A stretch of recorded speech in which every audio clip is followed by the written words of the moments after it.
Hi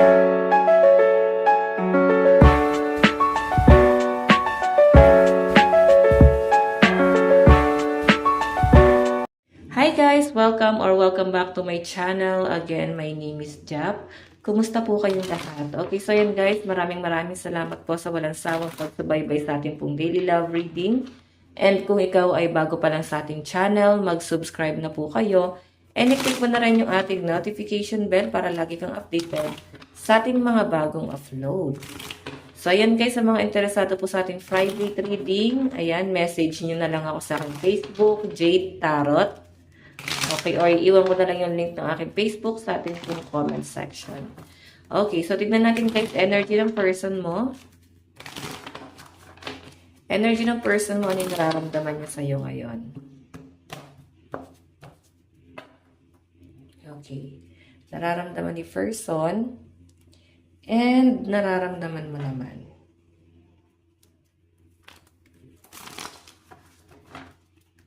Nararamdaman mo kay person.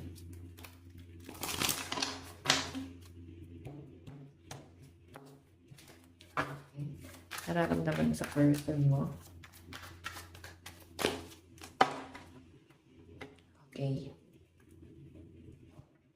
So, doon muna tayo guys sa energy ni person.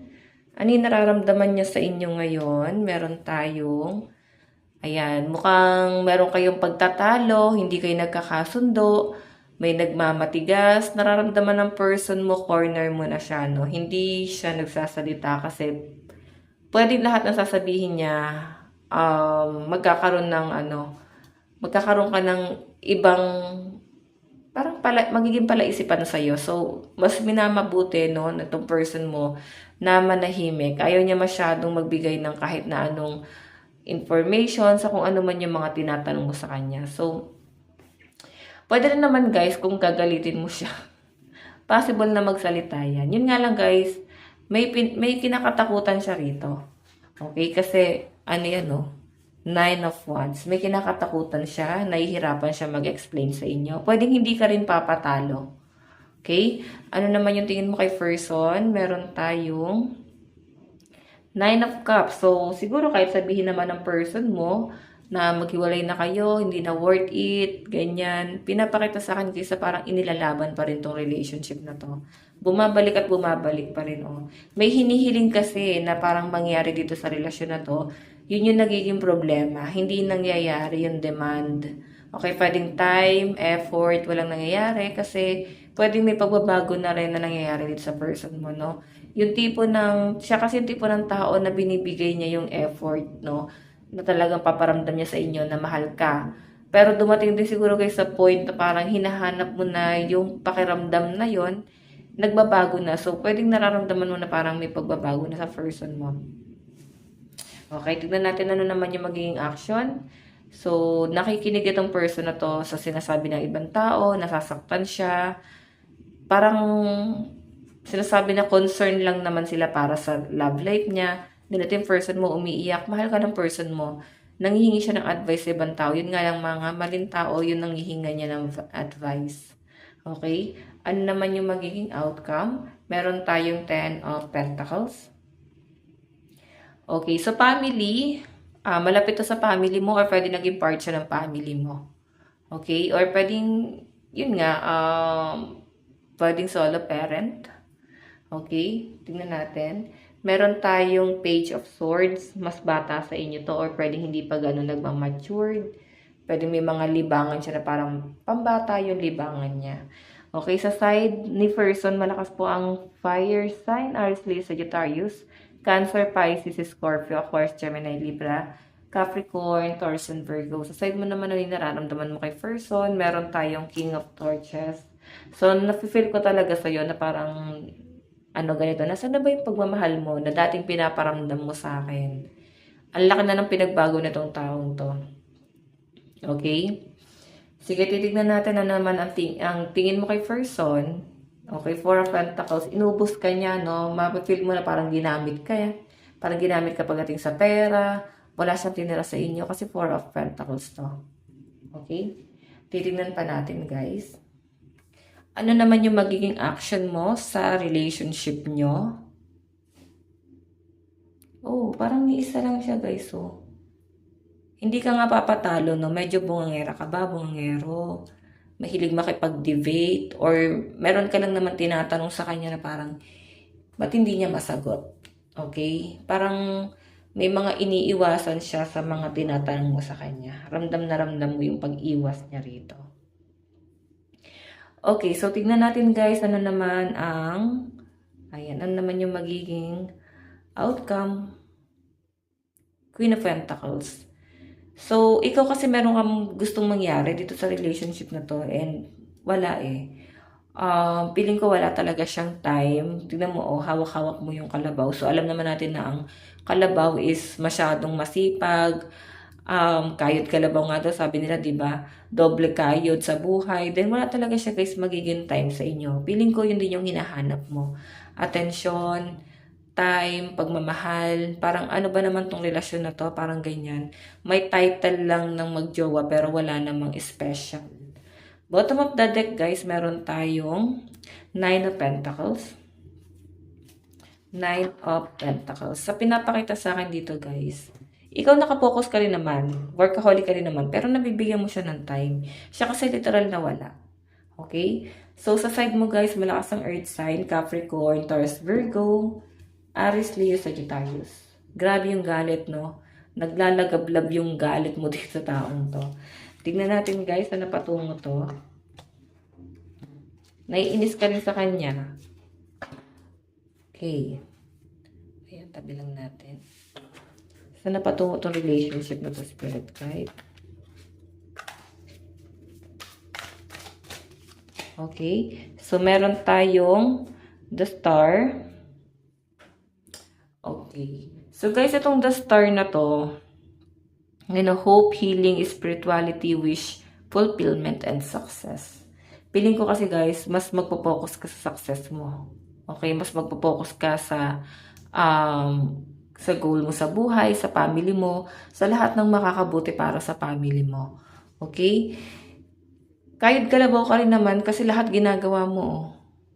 Nasasabay mo talaga eh. Mabigyan siya ng atensyon, mag-focus sa career mo, and siya kasi parang wala talaga. Ang gusto mo siguro dito is give and take, na kung ano yung napo-provide mo sa kanya, parang sana ganon din yung ma-provide niya. What I mean, ma-provide niya para sa inyo. Yun yung mga bagay na hindi niya maibigay sa inyo, guys. When stability nga, hindi mo maiakuha sa kanya.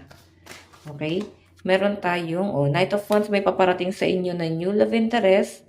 Bago, no? Mahal na mahal ka nitong someone na paparating sa inyo. And mahinahon. Ayan. Soft-hearted, maayos makipag-usap. Passion, motivation, enjoy, fire, lust, action. So, mapagdududahan mo tong taong to na baka temptation lang, natatempt lang, or baka hanggang umpisa lang, hindi naman tatagal. Pili ko kasi guys, fear your intention itong new person na paparating sa inyo. Hindi ka gaya sa person na nakikita natin kanina. Napaka-negative ng energy.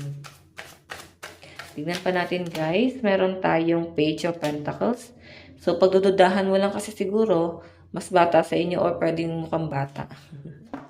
Page of Pentacles, financial opportunity, news about money, news venture. So, ang ganda nito guys.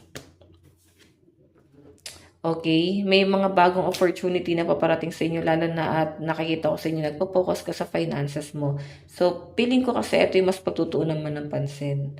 Okay, yung financial mo. Meron kang pangarap dito na ifo-force mo and I think mapagtatagumpayan mo yan. And itong person na to hindi ka iiwan. Someone you know, magpaparamdam lang sa inyo or papakitaan ka lang niya ng pagsuporta sa kung ano man yung gusto mo sa buhay mo, no? Nandiyan lang siya, susuportahan ka. Tignan natin guys, meron tayong, di ba? Mukhang may travel yung iba sa inyo. May nakikita rin akong message na paparantin dito sa new person na to. Grabe, mukhang uulanin ka ng pagmamahal nitong taong to. May something sa inyo na nakita niya, no? May potential ka. Tignan pa natin. Meron di ba? Saka naman darating sa inyo tong person mo. Saka manggugulo kung kailan mas binibigyan mo na ng atensyon etong new person. Ang ganda na kasi may palitan na kayo guys ng communication, and sa pinapakita sa akin dito guys, talaga may give and take, no? May time, nabibigyan ka ng time, effort nitong taong to, and feeling ko kasi ito talaga yung mahal mo. Si Knight of Pentacles, yun nga lang guys, hindi kanya nabibigyan ng time. Nahanap mo sa ibang tao yung affection na yun, okay? Tingnan natin. Meron tayong Ace of Wands, beginning, creativity, idea, offering, birth, will. So, napakaganda niyan guys, lalo na sa mga nagpaplanong mag-travel, magtrabaho sa ibang bansa. Napakaganda ng nakikita kong opportunity na paparating sa inyo. May new beginning talaga, okay? So, kaya yung iba dito guys, may mag-aalok sa inyo ng trabaho. Pwedeng person mo rin to, no? Aalokin ka niya. Pwedeng trabaho, siya mismo yung tutulong sa inyo or siya mismo yung mag-sponsor, magpo-provide. Wala namang issue sa kanya yan. Kasi mukhang mahal ka naman itong new person na pinapakita sa akin, guys. Okay? And ito naman kasing person na to, past person or friendly karelasyon mo ngayon, masyado siya, guys, practical, stable, offering, and respect, financial, focus. So, yun yung pinaka-pinagtutuunan niya ng pansin. Pera. Okay? Tingnan natin, meron tayong Six of Wands. Naku, mukhang marami ka namang shooter, no? Manliligaw. Or marami siguro nagkakagusto sa inyo. And I think wag ka na muna masyadong ma-pressure pagdating sa love life mo. Kasi marami naman guys nagkakagusto sa inyo. Yung iba naman dito guys, nag-e-enjoy lang muna lang nag-iisa. Hindi ka naman nape-pressure. Okay? Yan yung nasasagap ko sa energy na binabasa natin ngayon. Okay? Tingnan natin. Isang card pa. Meron tayong strength. Naku, meron talaga makikipagbalikan sa inyo na past person. Kukulitin ka nito. Ay, namangangako sa inyo guys na talagang mamahalin ka na niya. Magiging tapat na siya sa inyo. Halos lagi kang iniisip na tong taong to, no? May mga pagsisisi siya sa mga ginawa niyang hakbang. Siguro nakikita niya na nagiging successful ka sa buhay ngayon nung panahong iniwan ka niya ng walang-wala, down na down.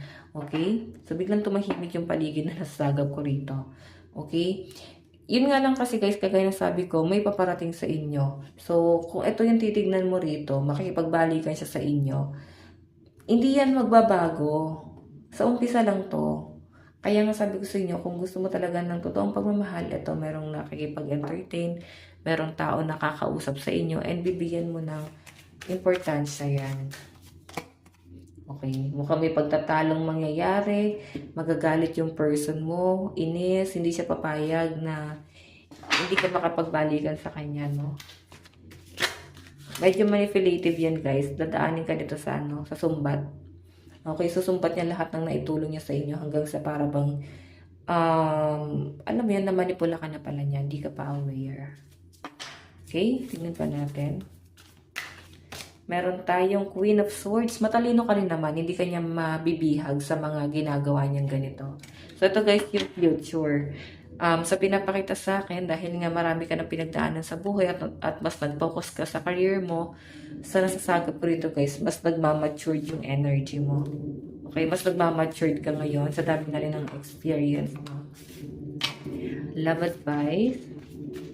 Meron tayong enlightenment. So, may naliliwanagan, matatauhan ka na dito. Yan, iiwan ko na sa inyo guys, yung desisyon, ano yung magiging desisyon mo. Okay? Tignan pa natin. Meron tayong attraction. Meron ka talagang ibang ma-attract. Feeling ko, may tsura ka naman, good looking ka naman. Nabulin ka, oh, admire. May nagkakagusto talaga sa actually, as in ngayon guys, may nagkakagusto na sa inyo, crush na crush ka na ng taong to guys.